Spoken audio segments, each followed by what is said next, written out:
Hello, beautiful humans. Welcome to the Journey to Happy podcast. I'm Olga, your host. This is episode 181.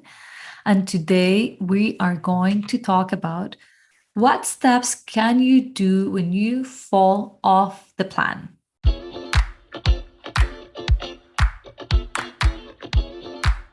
You know how you've set goals for yourself. You're like on this diet and you're so excited and you're doing really well. And suddenly a vacation shows up, a holiday shows up, and you just fall off that wagon. And now you find it really difficult to come back on. Or you've taken some of my coaching programs and suddenly you stop having the weekly calls or showing up to the weekly calls, or you're done, it's completed. And you're like, I'm going to use the tools, and you have all the ways in which you're going to use the tools. And suddenly something really shitty happens, and your mindset goes back to an old habit, and you're like, I have fallen off the track and I don't really know how to get back on it. And you just feel really overwhelmed, like nothing has worked. None of the things you know show up. Well, my friend, this episode is for you.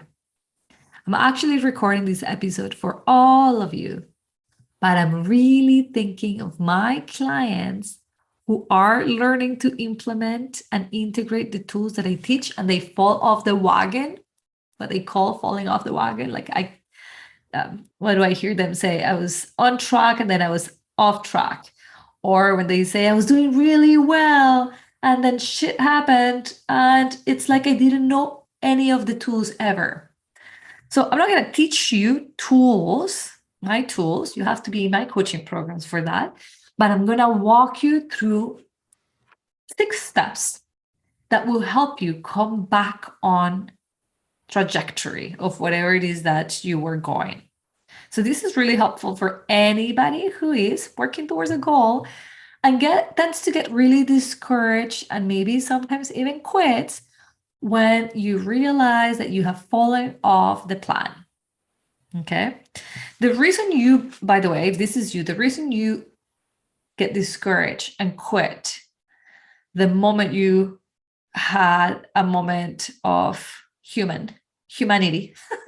You were the human in your goal planning, in your journey, and you fell off the train, the moving train. The reason you get so discouraged is because you obviously don't follow the 6 steps that I'm going to tell you, but because you think that the best course of action is to blame yourself, make yourself feel pretty bad for having come off the plan. And you think in your head, if I make myself feel really bad, I'm keeping myself accountable. And by feeling really bad, I'm finally going to, beat myself up back into the project, into the goal, into the trajectory that we were going. And I'm never going to come off of it again because I remember how mean I'm being, how painful I'm being. And maybe that works for some of you, but for the majority of you, it doesn't, because nobody likes to be rewarded with pain. So when you lack compassion and understanding, when you make a mistake, when you fall off the wagon, when you are having a human moment and eat all the things that you were not supposedly eating, or you stop moving, or you stop showing up to the classes that you had said you wanted to show up to, whatever the case might be, and you are really hard on yourself, and that's how you're rewarding yourself so that you get back on track, most of us will quit when we're being mistreated. And so that's essentially why you have been quitting when you fall off the wagon. You disappoint yourself so deeply with your own thoughts that you discourage yourself from trying again. You don't give yourself permission to learn. You don't give yourself permission to adventure into doing things imperfectly. And so, and with that lack of compassion, you're so hard on yourself that what you do learn is to never do it again. And so your brain starts planning to never feel this pain again by abstaining you from getting back onto the plan, whatever that plan was. Right? And so now you walk away thinking, I am a failure. I'm the person who quits halfway. I felt yet again, I've got more evidence that nothing works for me. So this is for you, my friends, because everything can work for us. And the key is pretty simple. So step number one, if you have fallen off your plan of your goal, like, we're starting a new year and most of us have New Year resolutions and we're like, okay, here I go. I'm going to do this thing and it's going to be great. And then it gets hard, or then you slip off. And then you're like, that's it. I suck. I'm never doing that again. And you just park that until next year or until something happens that reminds you of your goal. But by that point, you've had all these stories about yourself, how much you don't succeed, and you just discourage yourself, right? First thing I want you to do when you notice that you have fallen off the plan, it's to make it okay. Make it okay. It's like when your toddler spills water, instead of like losing your mind, just say it's okay to yourself at least. You can later educate your child. Make it safe to come off the plan. Make that be a normal human thing, like an expectation of you being human, being on a plan. If you make it okay, what do you think are your chances of re-engaging back into your plan? I know your brain is going to say, if you make it okay to leave the plan many times, well, you're never going to see progress. You're never going to see success. But let's just say that your plan, what you're working towards, is walking every day 30 minutes of fresh air. And then one day you don't do it. And then you make it okay that you didn't do it. You make yourself feel like it's normal, it's okay. What do you think your chances are of the next day getting up and going for that walk? Much higher than if you tell yourself you're an idiot, how come you fell off the plan, this is never going to work. That definitely stops you from going out the next day. And the next day you're presented with the opportunity. Hey, I said I was going to walk today. Yesterday I didn't. And I made that okay. I have a choice now. Am I going to make it okay to tell myself every day it's okay to not go out? Or was it okay yesterday because I forgot, because I didn't plan properly, because I had my period and I didn't feel like going out and walking, and I just felt like being home and taking tea? And how can I go for that walk today while being okay that I didn't do it yesterday? So the sense of okayness is very important. Very, very important. It's also the opposite of what you likely have been doing. And your biggest enemy here is going to be your own mind, who's going to say, if you make it okay to fail, you're going to be a constant failure. That's not true. Actual failure means not re-engaging in your plan, right? Quitting before because you think one mistake was too big to continue. So first thing is to make it okay. Really give yourself permission to come off the plan. And in fact, expect it. I used to be an addictions counselor. That was my first job as a therapist. And we did relapse prevention the entire time. And we did relapse, not only prevention, but if you like almost like a safety plan for when you did have a relapse. And we used to tell our clients, expect relapses as part of your recovery. Expect them. If you expect them, then you know. And we will just go over and over the steps that they would take once a relapse happened. We expected them.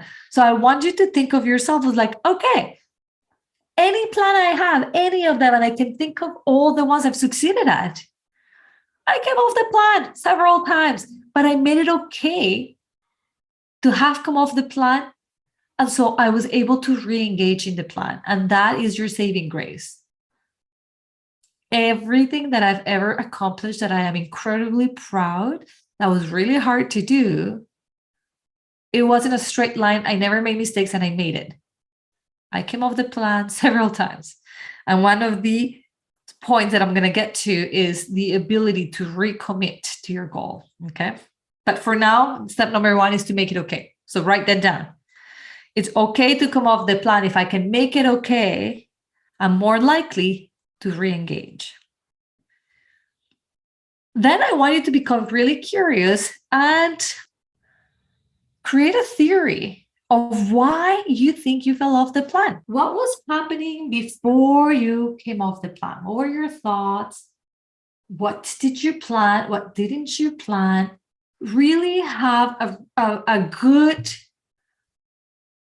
look into the context, the environment, your thinking, what was going on just before you fell off the plan. So a client of mine realized that she was in Reset Your Mindset, which is a 12-week program where we meet weekly.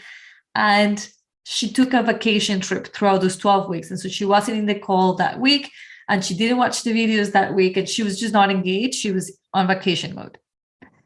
And something happened that triggered her overthinking.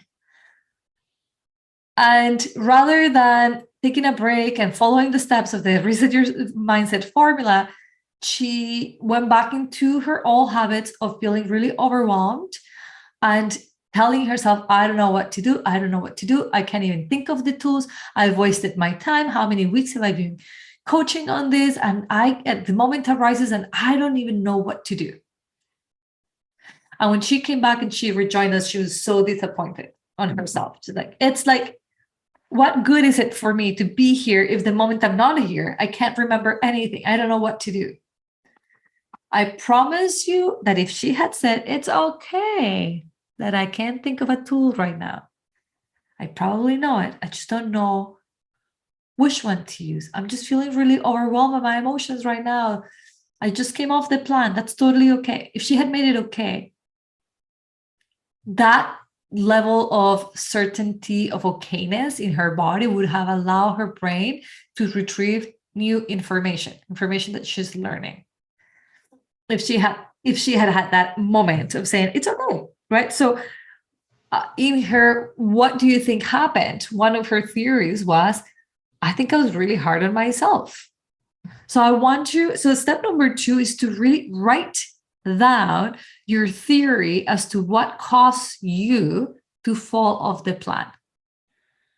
And be brutally honest, this is only for you. It's going to help you. So blaming somebody else won't really help you in getting back on your track, so I used to blame my husband for everything because so much easier to think that is somebody else's fault. Or this morning, I can give you a perfect example. This morning, I was late to drop off my son at school. And I was feeling really frustrated and really mad. And I told him in the car, because he's going through the stage of why? But why? And when you're frustrated, you're running out of time, you're running late, and you have a 3-year-old in the back of your car, Mama, why is there snow? Why is it winter? Why? Like all these whys, I had to tell him, stop talking. Mama is frustrated and I need a moment of silence. And so he says, I can't talk. And I say, no, you can't talk. And he stayed quiet. And I used those 2 minutes to tell myself, why does he have to take so much time putting his snowsuit? Why does he have to fight me every time I tell him we gotta go and he wants to play and it's not playtime? I was blaming my 3-year-old for the entire morning routine having gone off the plan. And then I asked myself, what could I do differently? None of it included my toddler being more responsible, putting his pants on, being really fast. The responsibility came back to me. I have to get up earlier. I have to anticipate that I am dealing with a toddler who's going to want to fight me on all the things. So how much more time can I give me and him in the morning so that the morning routine doesn't need to be this way? I theorized what the problem was is that I spent too long at the gym this morning. I came in already late. There were dishes from the night before. There's another problem. I should have done those dishes before. The lunch wasn't ready for him to take to school, right? So I wrote down a theory of all the things that were wrong with my morning routine that made it really unpleasant for me, that made me come off the plan. And notice how I went from blaming my 3-year-old to just taking full responsibility for the things that I can and will control tomorrow. So that theory is very important. What was I thinking? Why was I late? Why was I already frustrated? By the way, 2 minutes later, I told my son, okay, you can talk again. He was so happy, and we chatted the whole way there. I'm interested in showing my son that I need moments to collect my thoughts, to evaluate, and to plan differently. And that was one of those mornings. He's never too young to see mom taking ownership. And that was it. And tomorrow he's going to see different results, because that's the way I operate. And because I'm not blaming myself for having lost my patience and having to tell my son, you can't talk right now. There's no space for any of that, because my brain was actually actively engaging in productive ways of thinking. Evaluate, like I was in theory mode. Okay, what is my theory of what went wrong this morning? Okay, so I made it okay. Then I went through my theory of what happened. How come I fell off the plan? Step number 3 is incredibly important. You're not used to doing this. And I know you're not used to doing this because none of my clients are. You're going to forgive yourself with a heck of a lot of compassion. Remember, I said you did the human thing, so you made a mistake, so you lost your mind, so you didn't know what to do, you got into confusion mode. That's human. So you made it okay, you theorized what the problem was. Now you're going to forgive yourself. The reason I was able to bounce back and talking to my kid and not feel bad about it and share that with you guilt-free, because I forgave myself. Like, yeah, you had a human moment this morning.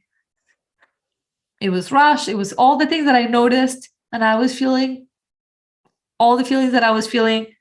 And I forgive you, Olga. I've got your back. It's all good. You know now how to operate better next time. So taking the time to forgive yourself, to make it okay, to say it's okay.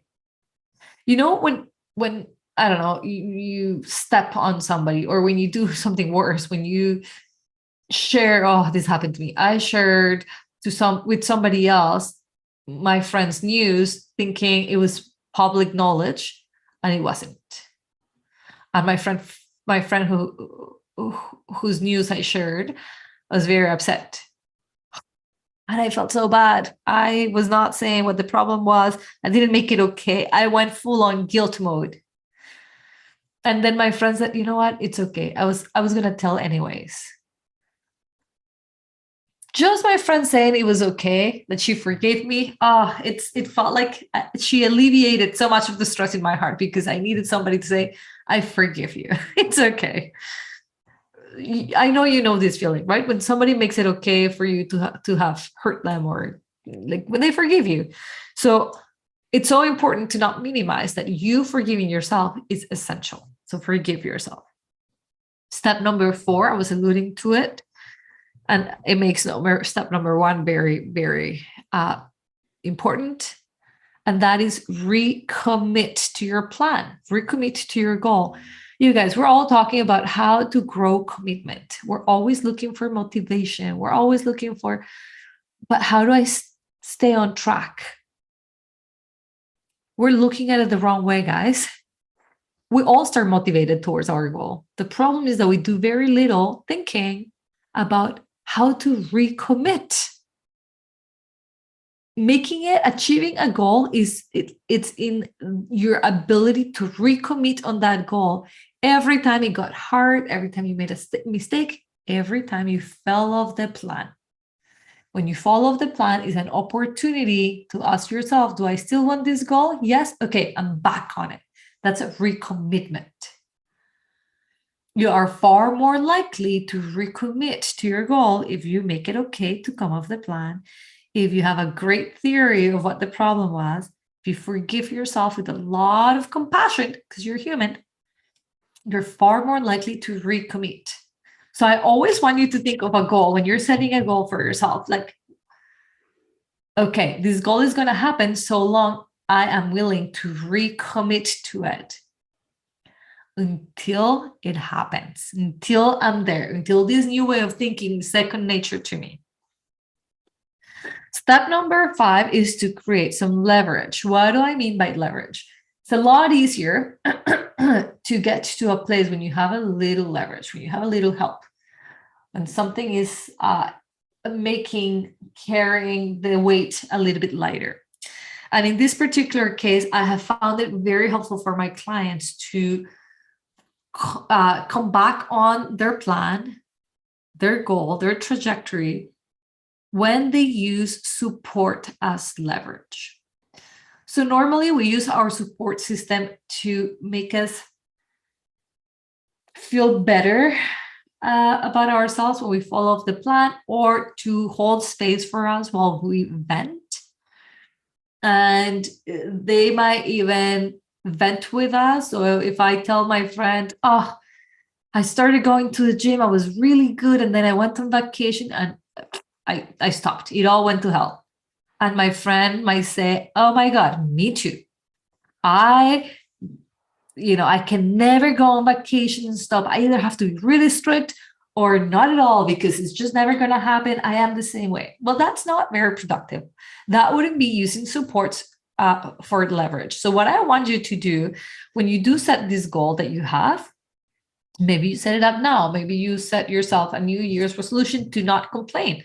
Maybe this is going to be the year in which you really make every effort to not complain, or in which you make the effort to, I don't know, run a half marathon, or lose the 10 pounds that you want to lose, or walk faster, whatever the goal is. I want you to look for support people whose job is going to be to remind you of why this matters to you. The moments that you want to quit. Also, people who might check in on you and say, hey, how's the walking goal going? Are you sticking to it? No, why not? What's going on? And people who are not going to buy into your excuses, your self-pity, your guilt, but are actually, you've given them permission. So you're going to have a conversation with them. You're going to tell them, I've set the goal to walk 10 kilometers a week. And I need you as leverage. I need you as my team of support. And how I want you to support me is, if you ever hear me say why I'm not walking the 10 kilometers, I give you permission to tell me, is it time to recommit to your goal? What can we do to get you back on the plan? You're falling off. I also give you permission to randomly check in on me and say, hey, how is it going? And I'm going to be honest with you, and I'm going to tell you how's it going. And if we need to, we're going to plan my way back into the plan. You essentially will be the support. You will want to have people who are going to be the support plan for when you do fall off the plan. Maybe you want to write these steps to them and say, hey, if you reach out to me and I have fallen off the plan, can you remind me of these steps? So that's your leverage. It's incredible. And that's essentially what I do for my clients. When they fall off the plan, I remind them that they need to make it okay. They'll tell them, let's figure it out. What was going on?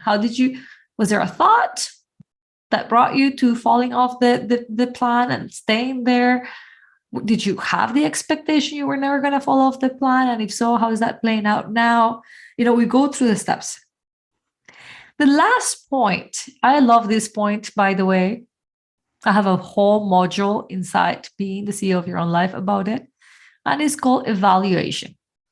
You guys can do this on a regular basis, like on a monthly basis, if your goal is like a year-long goal, or at the end of, or in the middle. We all have really short goal terms and really long goal terms. Normally, we have the feeling of falling off the plan, or this experience of falling off the plan with our long-term goals, which is why I love to evaluate. So it's different from the theory of what happened that I fell off the plan. But in general, when you're off the plan, if you can finish the steps by saying, okay, what was working well for me when I was on the plan? What wasn't working well? And what would I do differently now that I'm going to re-engage? So powerful. because you're just problem solving. So maybe the walking 10 kilometers was you just came up with that number randomly, and it turns out that you're not there yet. That 10 kilometers felt like climbing a huge mountain, and so it discouraged you. You were exhausted. You lacked energy. And so you're going to tell yourself at the evaluation, what was working well was the time I was going out for my walk was great. The way in which I was walking was working great, but the mileage wasn't working so good for me. So I'm going to shift that around. Like, it gives, again, more awareness. Now, with awareness, you have the power to make decisions that are going to help you succeed. So those are your 6 steps. I want to recap them for you. First one is to make it okay that you fell off the plan. The second one is to create a theory as to what happened, why you fell off the plan. The third one is to forgive yourself and really just feel a lot of compassion for yourself, because you're human after all. The fourth one is to recommit. You create a vow again that this is your thing. You're going to do this. The fifth one is to use leverage, your support systems as leverage. Asking people to check in on you, telling them to remind you of the steps, and doing it all by yourself with them. And lastly is to evaluate what worked well, what didn't, and what are you going to do differently as you're re-engaging. I hope you found this helpful. I know this was very helpful for my clients, and it has been. So I wanted to record this episode so everybody could just come back to it as you have fallen off the plan. I want to ask you, who else do you think can and should listen to this message? If you found it helpful, chances are that there is people in your circle who could also find this helpful. So help me spread the word and share this episode with somebody. And if you are interested in joining my Detox the Mind bootcamp, it's 5 days of detoxifying the mind from anxiety, from high expectations of self, from the mean inner voice, and so much more for $27. You can head over to the show notes and sign up right away. It's happening January 16th to the 20th.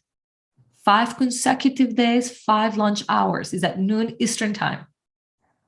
And that's it. It's live. It's happening live. But we also record the call, so you'll be able to watch them later. Hey guys, Olga here. I wanted you to know before you go that I'm opening the doors for the next 12 week of Reset Your Mindset coaching program. Starts on February 3rd. The doors are now open. You can go ahead and sign up. If you're ready to have incredible support for 3 consecutive months, weekly calls with me, weekly videos to help you learn the tools that will allow you to radically and profoundly change the ways in which you think that are not serving you. Anything that makes you score really low in an area of your life, like your marriage or your health or your job, love and passion. If you're scoring low in any of those areas, it simply means you've got to look at your perspective, your thoughts. They're not serving you. They're taking away passion and confidence from that area of your life. And you're meant for more. Your life is here and it's happening now. And you are deserving of it being as amazing as you can possibly make it be. Let me help you change the way you think by resetting your mindset. Go ahead, look into the show notes, sign up today. See you guys next Monday, and I hope to see you inside Detox Your Mind. Bye-bye.